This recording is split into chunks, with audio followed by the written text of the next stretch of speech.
My mom and dad, my mom was an only child, and she was born in Waiheke. My dad was a child, he was number what, 8 of all the children, 9 children. And he lived in Waikapu. But my mom had family down in Oluwalu. And so she traveled between Oluwalu and Waiheke. And when she was down in Oluwalu,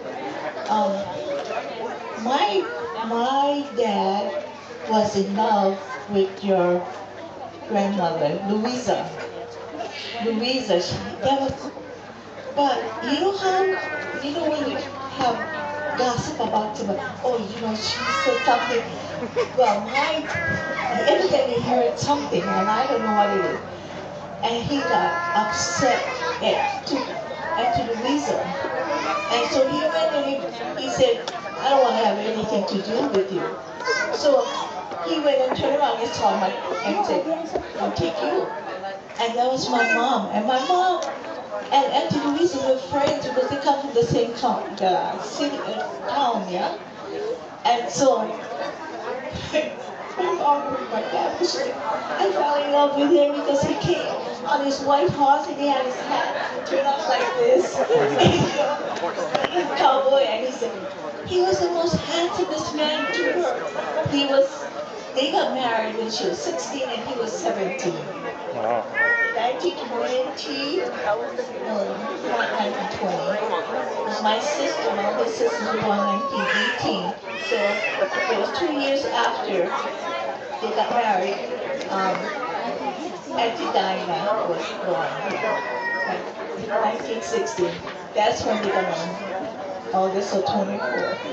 But I wanted to share a little bit about my mom. She was an only child, very spoiled, didn't know anything, did everything by her mom, did everything for her. And my dad come from a big family. You have to do work. You're a worker. You do everything. They were farmers and they were fishermen. And so my mom said when she got married to my dad, they had to eat, in the lo'i, you have the poo and goldfish. They had fish in the pond.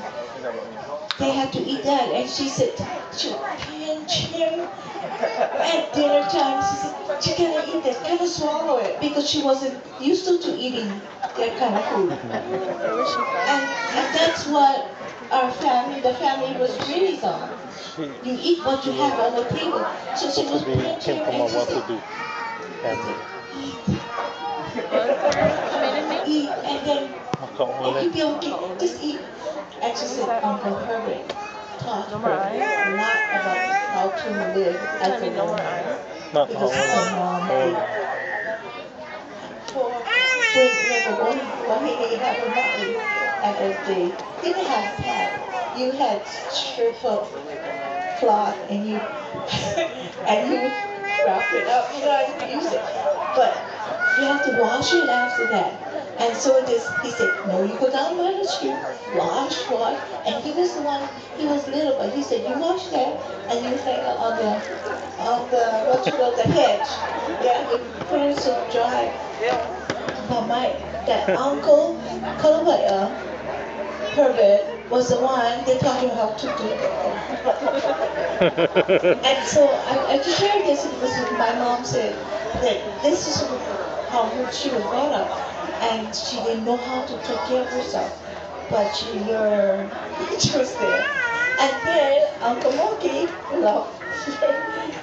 your grandmother, he said they got married. He went to, and so they lived in this big house with big veranda. They had their own, and all the sons lived around Uncle Moki. I took Moki. But they had lo'is all around Kalo. And that's about all I want to share with you about how my parents came together and how I became a Makaiwi as a result of that. And I learned from my family exactly what all the children, that you have to work hard for what you got.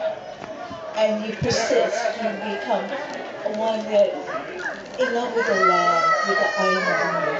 And we got the things from the Lord provided everything for us. We had to be faithful, we had to believe that when you went out fishing, you never talked about it, but you always prayed before you even enter into the water. That, and you know what?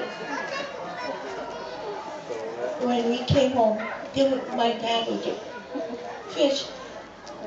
I remember one instance going with them because I was the youngest one and I was cry. You know when you have a cry baby and you don't make, because if you do something wrong, they're not going to, just like the fish hear you. He said, fish going to hit you, talking about, we're not going to get nothing. So he would carry me along and I would go.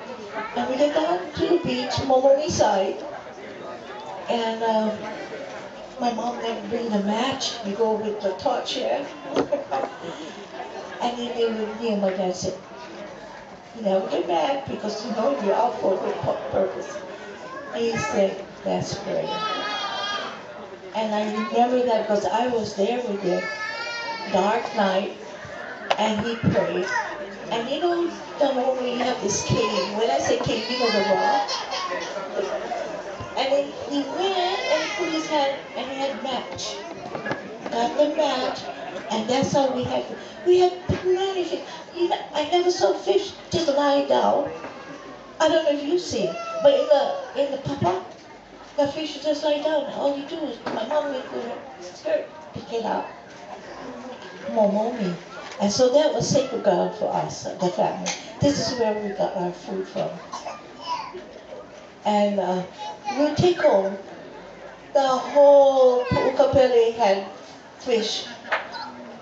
Every house had fish. We shared.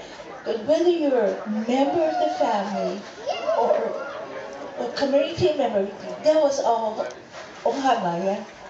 And my dad would pass on to all of us. When we got home, just enough for all of us. Just enough for 12 children. But, so I don't remember eating steak. We never had that. We had fish. And we had PPP, you know. We had PPP, we had hauki, we had the limo. What's the one? Lipoa. We had the lipoa, yeah. That's the one, smell the brown. We would pick up. That's what they would eat. That kind, but we would share along the way as we went home. But that was our food. And if it had bullet, somebody would have done, we'd go in and get deer, but mostly it was goat. We had goat that came up along the side. So that was our food. And we thought we were rich. We were rich in loving each other, sharing what we had with the family. And so we knew everybody. I can tell you all the names of the people that we lived with. But that is what I remember. And I share that with all of you. And thank you for the opportunity for speaking at this time. Hey, Auntie.